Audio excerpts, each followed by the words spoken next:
Le 26 août dernier, la Cour suprême envoyait l'ancien Premier ministre Soumeylou Boubèye Maïga en prison sur la base d'un mandat de dépôt, une première pour la haute juridiction.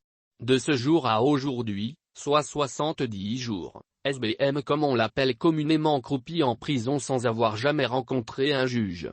Tous les regards se tournent vers le président Assimi Goïta. Dans le milieu politique, on pense que c'est un otage. Dans le milieu judiciaire, de nombreux magistrats estiment qu'il est séquestré. Dans tous les cas, la détention préventive de Soumeylou Boubèye Maïga ne laisse personne indifférent. Le dossier de l'achat de l'avion présidentiel et des équipements militaires pour lequel il est en prison date de 2014. Tous les tours et contours y afférents sont tombés dans le domaine public. Aucun élément ne peut y être changé. Ce qui fait dire à ses avocats et à certains magistrats que sa détention est inutile dans la mesure où elle n'apporte aucun élément nouveau à la manifestation de la vérité. Mais de toute évidence ceux qui ont commandité et mis en œuvre son arrestation n'ont pas le souci de la manifestation de la vérité. Le dégradé et l'humilié semblent être le moteur de leur action.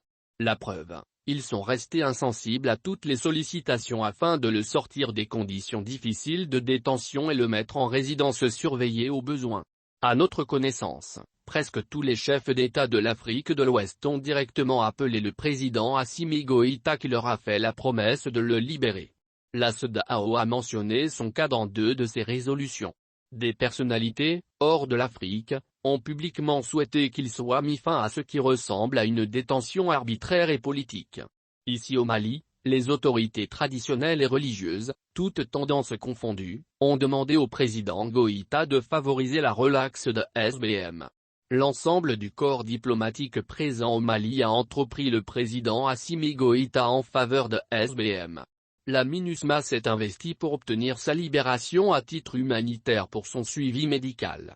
À tous, promesse a semble-t-il été faite, avec des dates précises.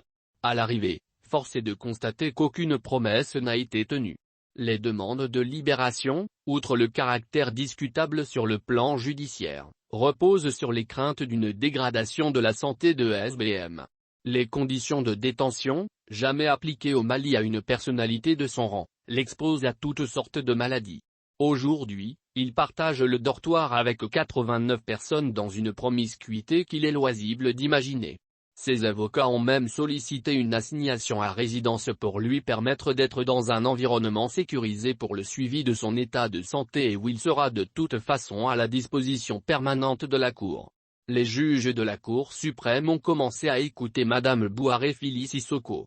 En 3 semaines, ils l'ont rencontré 3 fois. C'est dire la célérité.